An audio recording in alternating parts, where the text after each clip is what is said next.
원피스 역대 사왕 최고 간부 순위 탑 15, 15위 샬롯 크래커, 초인계 비스킷 열매 능력자로 스위트 3장성 중 한 명입니다.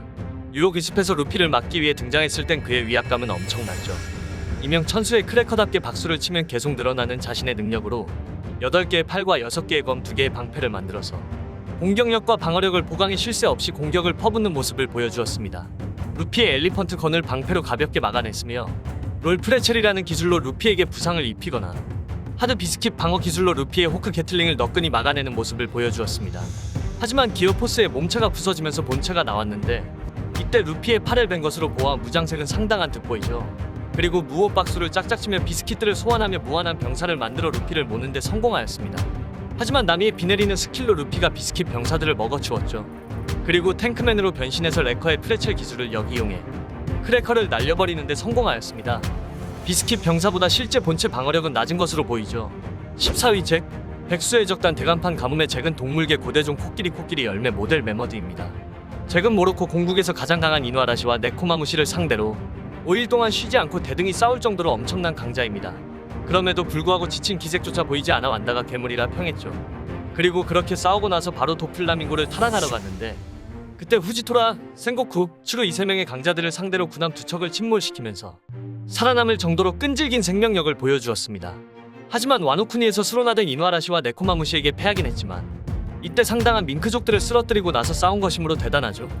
그리고 다시 회복되고 나서 수로나한 이누아라시와 싸웠지만 고전하는 모습을 보여주었는데 하지만 수로나가 풀리자 다시 역전이 되었지만 루피와 카이도우의 충돌로 인해 하늘이 갈라지고 이누아라시가 다시 수로나를 하며 참격을 날린 공격에 그대로 개같이 패배했죠. 13위 샬롯 스무디, 스위트 3장성 중 한 명이며 초인계 즙즙열매 능력자입니다. 빅맘이 그러기 상태에 빠지자 귀를 막고 배지 일행을 막으라고 침착하게 명령을 내리고 나중에 카타쿠리가 만든 귀마개를 끼고 반격에 나서죠. 그리고 나미를 붙잡음으로써 처음으로 활약하는 듯 했으나 레이주의 독킥을 맞고 나미를 놓쳐버립니다. 그리고 레이주의 독이 퍼진 팔을 능력으로 아무렇지 않게 짜내면서 짜증내죠. 나중에는 레이주를 주먹으로 치고 공격하는 모습이 나오는데 하지만 큰 활약을 못해 실망스럽기 짝이 없죠. 나중에 밀짚 모자 일당을 추격하는데 여기서 자신을 거대화시켜 엄청난 참격을 날리는 모습을 보여주어 역시 3장성은 3장성이라는 게 조금이라도 증명되었습니다. 그래도 큰 활약을 보여주지 못해서 매우 아쉬운 사체간 중 한 명이죠. 12위 퀸, 백수 해적단의 역제의 퀸으로 바이러스 연구가 취미인 돼지이죠. 과거 메데스가 세계 정부에게 흡수되기 전에 먼저 탈퇴하여 백수 해적단 대간판이 되었습니다. 동물계 고대종 용용 모델 브라키오사우루스로 프랑키처럼 스스로 전신을 개조한 사이보그입니다. 그래서 맷집도 강해 빅맘이 날린 핵불반 펀치와 자이언트 스윙 콤보를 맞고도 일어날 정도이죠. 찌질하고 시끄러운 성격에 더불어 상대에게 패배하면서 킹에 비하면 저평가를 받는 감도 있지만 13억대의 높은 현상금이 책정된 점을 감안하면 적어도 전투력 측면에서는 퀸의 평가가 사체간 2인자 이하로 내려갈 일은 없습니다. 가뜩이나 터프하기로 유명한 용당류 고대종의 사이보그 육체까지 합쳐졌으니 빅맘과의 교전에서는 뻗었지만 퀸도 실질적인 데미지는 없었고 마르코의 거대한 첩파까지 상대했는데도 상처가 없을 정도이며 킹의 무차별 공격에 휘말려도 투덜거리고 끝났고 상디가 디아블 잠브를 여러 번 적중시킴에도 유효한 데미지가 안 나와서 저 내구력 어떻게 안 되냐며 골머리를 앓을 정도였죠. 11위 바제스, 처음에 마린포드에서 해군영웅 가프에게 꿀밤을 받은 남자 지저스 바제스.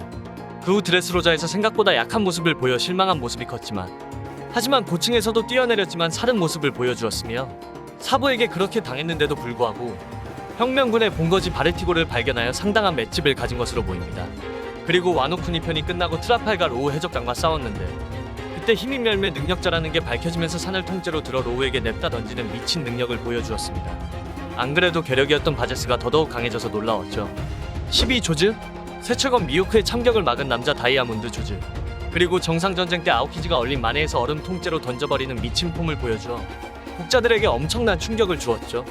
그리고 아오키지가 오야지에게 까불까불하자 그냥 몸빵으로 밀어붙여 아오키지에게 데미지를 주는 활약을 선보였습니다. 하지만 오야지의 건강이 악화되자 조즈는 방심하여 아오키지에게 그냥 손쉽게 당해 아쉬운 모습을 보였습니다. 하지만 다이아몬드의 경도는 누구도 무시 못할 최강의 열매임은 모두 인정하는 사실입니다. 12위 크로커다일, 미래 해적왕이 될 루피를 2번 리타이어하게 만든 남자 크로커다일. 자연계 모래모래 열매 능력자이며 열매의 활용도도 끝내주어 과거 칠무에의 칭호를 얻게 된 남자이죠. 정상전쟁에서는 미호크를 상대로 잠시나마 대등한 싸움을 보여주기도 하고 다이아몬드 조즈와 정면으로 싸우는 모습을 보여주었습니다. 그리고 아카이누가 루피와 징배를 노릴 때 자신의 모래 능력을 이용해 도움을 주어 아카이누도 꽤 거슬려 했죠.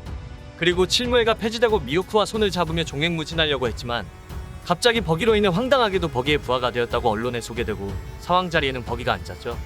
그것도 모자라 19억 벨이라는 거의 사왕 클래스 다음가는 수준의 어마어마한 현상금이 붙은 데다가 탈옥 이후 무슨 일을 했는지 전 세계적으로 사업을 벌이는 대규모 용병 회사인 버기즈 딜리버리에서 바로 상환하기 힘들 정도로 거액의 돈을 빌려줄 만큼 막대한 자금력까지 지녔다는 사실도 드러났습니다.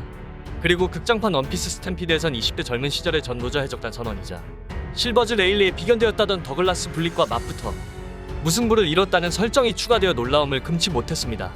9위 카타쿠리. 카타쿠리는 조금 앞에 미래를 볼 수 있는 견문색과 뛰어난 무장색을 소유하였고 웬만한 상황에 버금가는 전투력까지 보유했습니다. 루피와 싸울 때 패왕색 충돌을 일으키는 모습과 루피의 기술을 대부분 카피할 수 있는 응용력과 능력 숙련도는 최상급에 다다릅니다. 하지만 마지막에 안타깝게도 기어포스 스네이크맨에 당해 상대적으로 루피보다 맷집은 그렇게 좋지 않은 걸로 보여 아쉬운 모습을 보여주었습니다. 만약 빅맘이 죽은 게 공식적으로 나왔으면 차기 빅맘 해적단을 이끄는 사람은 100% 카타쿠리가 될 정도로 매우 강한 캐릭터라고 생각이 듭니다. 파리킹! 아주 먼 옛날 마리조아가 세워지기 훨씬 이전에 레드라인 꼭대기에 존재했다고 전해지는 신의 나라의 주민 루나리아족 킹입니다. 루나리아족은 자연계의 온갖 혹독한 환경 속에서도 살 수 있는 생명력을 가지고 있어 먼 옛날 신이라고 불렸다고 하죠. 킹이 자유자재로 몸에서 불길을 일으키고 조종할 수 있는 것 또한 루나리아족의 고유 특성이고 등에 불이 타고 있을 때는 패왕색을 사용하지 않는 한 조로의 검으로도 전혀 상처를 입힐 수 없는 방어력을 가지고 있습니다. 조로와 싸울 때 불을 사용했는데 조로는 마그마 같은 불꽃이라고 말했으며 위력은 마그마같이 상당한 것으로 보이죠. 하지만 조로의 폐위검에 의해 결국 격파당했지만 그 전에 자신의 고유 능력과 악마의 열매 프테라노돈의 응용력을 잘 보여주어 8위로 선정하였습니다. 7위 상디. 상디는 와노쿠니 편에서 퀸과 상대하면서 루나리아족의 혈통인자가 발현해 최고의 방어력을 얻고 불꽃을 일으키는 메커니즘의 의문도 풀렸습니다. 그 후 퀸을 그냥 홈런치며 매우 미친 폼을 보여주었죠. 이때 빨간색 불꽃이 아닌 그것보다 더 뜨거운 푸른색의 불꽃 다리를 만들어 퀸을 발차게 하는데 정말 감격스러웠죠. 6위 마르코. 정상전쟁에서 대장 키자루와 맞붙었던 불사조 마르코는 키자루의 팔척 경고곡을 가볍게 막으면서도 흘리는 모습을 보여주었고 발차기 한 방으로 키자루를 땅에 떨어뜨리는 폼을 선사했습니다. 그리고 모든 구대장과 한 번씩 붙었으며 나중에 검은 수염과 싸웠는데도 살아있는 모습을 보여주어 탱킹 능력을 간접적으로 증명하였죠. 와노쿠니에서는 사왕 최고 간부 2명 킹과 퀸을 붙잡는 모습을 보여줬을 뿐만 아니라 2명 다 공격을 퍼부어 킹과 퀸을 애먹게 만들었습니다. 하지만 2대1이어서 마르코의 체력은 생각보다 빨리 지쳤습니다. 그래도 탱킹과 힐링 능력과 전투력은 세계 최강급이며 다른 사체간에서 이만큼 밸런스가 좋은 캐릭터는 없었죠. 5위 조로. 차기 해적왕의 오른팔인 조로는 처음에 오뎅의 검 엠마를 얻었을 때는 오히려 검에 의해 목숨을 잃을 뻔했지만 자신이 패왕색을 둘러 검을 컨트롤하여 사왕 최고 간부 킹을 격파하는 지리는 모습을 보여주었습니다. 그리고 CP0 카쿠와 다시 만났을 때는 남각을 손쉽게 막는 모습을 보여주었고 조로의 위압감과 전투력은 사왕 최고 간부 중 최상위권에 올라갈 만큼 성장하였죠. 파괴력 최강인 페이감을 사용하는 검사 중에는 얼마 없는 검사 중에 속하며 현재 폼은 미친 것은 사실입니다. 4위 시류. 임펠다운의 과거 간수장 시류는 강자이므로 무차별 학살하는 미친 광기를 보였습니다. 역시 티치는 강자만 자신의 해적단으로 모집하는 것으로 보이는데 시류도 자신의 해적단에 껴주었죠. 그리고 벌집섬에서 압살롬의 능력 투명투명 열매를 사용하면서 등장하는데 모리아의 옆구리가 베이면서 좀비 병사들이 두동강 나면서 나타났습니다. 이로 보아 압살롬을 죽이고 자신이 그 능력을 빼앗은 것으로 보입니다. 후에 조로와 대결 매치가 될 인물이므로 현재는 그의 전투력은 티치의 실질적 부선장답게 폼은 뛰어날 것으로 보입니다. 3위 아오키지. 초창기 루피를 개발라버린 남자 아오키지는 얼음얼음 열매 능력자로 초기 밀짚모자 일당을 혼자서 다 전멸시킬 수 있는 막강한 전투력을 가지고 있습니다. 그 후 정상전쟁에서 다이아몬드 조즈를 얼려버리고 흰수염도 얼렸지만 아쉽게도 진동은 얼지 못해 데미지를 못 주었습니다. 그리고 해군원수 자리 다툼에서 아카이누 둘 다 큰 데미지를 입었지만 아오키지가 패해 해군에서 물러났습니다. 그러다가 검은 수염의 적단에 들어가 자신의 입지를 다지고 빅맘이 최악의 세대에게 패했을 때 빅맘의 영역으로 들어가 모두 얼려버리는 충격적인 행보를 보였습니다.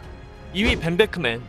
이스트블루에서 히그마의 부하들을 혼자서 때려잡는 상남자 벤베크맨은 정상전쟁에선 해군대장 키자루를 총 하나로 저지하는 모습을 보여주어 지리는 위압감을 보여주었습니다. 물론 키자루를 완전히 막지는 못했으나 잠깐이나마 해군대장의 두 손을 들게 했다는 점에서 고평가를 받는 활약이었죠. 사왕 중 유일하게 공식 직책이 부선장이기에 그의 명성과 실력을 가졌어도 이상할 건 없죠. 그리고 애니에서 패왕색을 암시하는 듯한 모습을 보여주어 레일리와 조로처럼 패왕색 패기를 사용할 수 있는 것으로 보입니다. 1위 미호크. 전 칠무이자 사왕 빨간 머리를 뛰어넘는 검수를 가지고 있으며 세계 최강의 검사 타이틀을 가진 메이눈 미호크는 35억 9천만 베리 현상금이 걸린 만큼 강함은 말로 표현 못할 정도로 강합니다. 원피스 스탬피드에서는 조로가 아주 노력을 들어 운석을 벤 것을 미호크는 손쉽게 멀리서도 운석을 다질 만큼 대박폼을 가졌습니다. 미호크는 위상이 그동안 내려간 적은 없고 흑도의 경지까지 올라간 것으로 모아 웬만한 최상급 검사의 그 윗단계로 보이죠. 여러분의 생각은 어떠신가요? 댓글에다 남겨주시면 감사하겠습니다. 마지막으로 구독과 좋아요 부탁드립니다.